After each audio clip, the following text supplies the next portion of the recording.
Good afternoon दोस्तों। नरेंद्र मोदी जी ने मन की बात में हरगिला पक्षी का जिक्र किया है। हरगिला संरक्षण का उन्होंने जिक्र किया है। तो आज हम हरगिला पक्षी के बारे में पढ़ेंगे, क्योंकि जो यूपीएससी है वह ऐसे ही सूक्ष्म पॉइंट को हाईलाइट करता है और ऐसे रिलेटेड क्वेश्चन पूछ लेता है। इसी कारण से आज हम हरगिला पक्षी के बारे में सारी जानकारी लेंगे। तो अगर हरगिला पक्षी की बात की जाए तो इसका इंग्लिश नेम है ग्रेटर एडजुटेंट स्टॉक, ये आपको याद रखना है। और बात करें इसकी साइंटिफिक नेम का तो लेप्टोपिटोलस ड्यूबियस, ये आपको साइंटिफिक नेम इसका याद रखना है।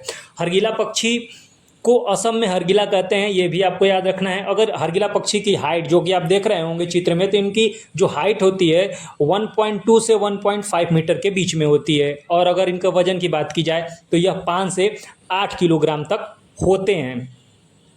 अब जानते हैं कि हरगिला का मतलब क्या होता है। हरगिला का अर्थ होता है हड्डी को निगलने वाला, क्योंकि यह मृत पशुओं के हड्डियों और मांस को खाता है, इसी के कारण इसे हरगिला नाम दिया गया है। और यह हरगिला नाम कहाँ प्रसिद्ध है? वह असम में प्रसिद्ध है। अब बात करते हैं कि ये कहाँ मिलते हैं।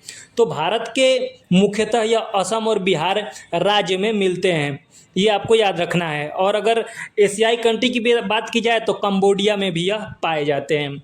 अगर इनका मुख्य स्रोत मतलब कहाँ सबसे ज़्यादा अधिक मिलते हैं तो यह दक्षिण एशियाई देशों में मिलते हैं।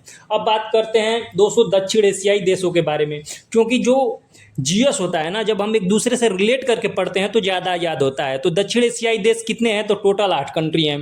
भारत के नीचे शुरू करेंगे, भारत के नक्शे के नीचे है श्रीलंका, श्रीलंका के ठीक नीचे मालदीव है, फिर भारत है। 3 कंट्री हो गई।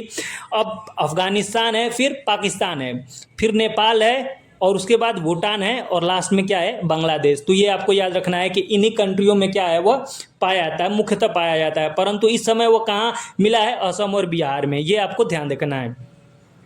अगर इनके स्रोत के बारे में कहा जाए कि कहाँ ज़्यादातर ये दिखते हैं, तो यह नदी के किनारे, दलदली क्षेत्रों में, वेटलैंड्स, आर्द्र भूमि जिसे कहते हैं, वहाँ पे ये मिलते हैं।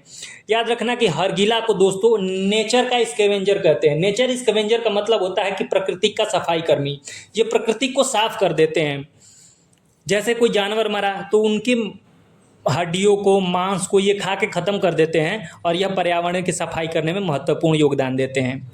इनका एक और काम है, रोगों को फैलने वाले जीवाणुओं को बढ़ने से भी ये रोकते हैं, क्योंकि खा लेंगे तो उनको भी ये नष्ट कर देते हैं।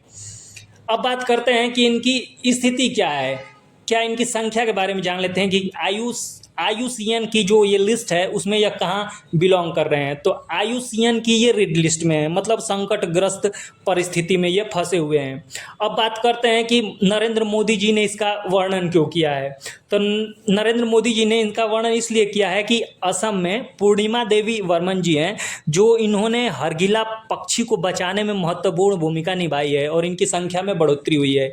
इसी के कारण उन्होंने इनकी प्रशंसा की है।